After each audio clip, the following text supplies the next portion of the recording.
Hello guys, welcome back to my channel Suchanda's blog. কেমন আছো তোমরা সবাই? আশা করছি সবাই খুব খুব খুব ভালো আছো। আমিও খুব ভালো আছি।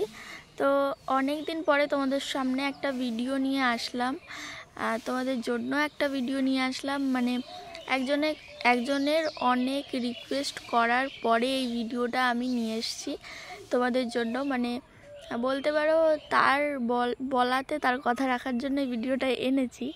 তো আজকে মা বাড়িতে নেই, মানে মা ছোটো বোন গেছে হচ্ছে মাসির বাড়িতে, ওর জন্য রান্নাবান্নার পুরো দায়িত্বই আমার। আর সকালবেলা ঘুম থেকে উঠে দেখি বোন রুটি বানাচ্ছিল, মানে রুটি আর আলু ভাজা বানাচ্ছিল।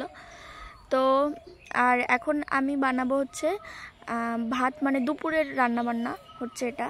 তো দেখো চালটা সুন্দর করে ধুয়ে গ্যাসে চাপিয়ে দিয়েছি, আর এই পাশে দিলাম হচ্ছে ডাল, মুগের ডাল। এটা মানে আজকে তো শনিবার, ওর জন্য নিরামিষ রান্নাবান্না হবে। তো ডাল হবে, সয়াবিনের তরকারি হবে, আর সকালে যে আলু ভাজাটা বানিয়েছিল, মানে পরিমাণে অনেকটাই বানিয়েছিল, তো আলাদা করে আর কিছু বানানো লাগবে না ডালের সাথে।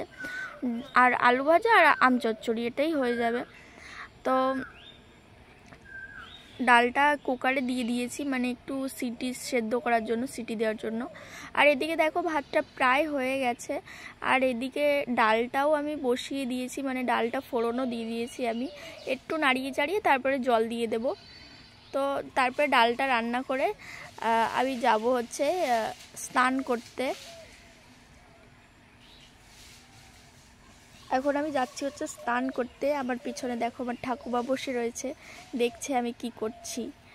তো আমি স্নান করে চলে এসেছি। তোমরা কি চ্যানেলটা সাবস্ক্রাইব করেছো? না করে থাকলে তাড়াতাড়ি করে দাও। আবার দেখা হচ্ছে নেক্সট ভিডিওতে। বাই।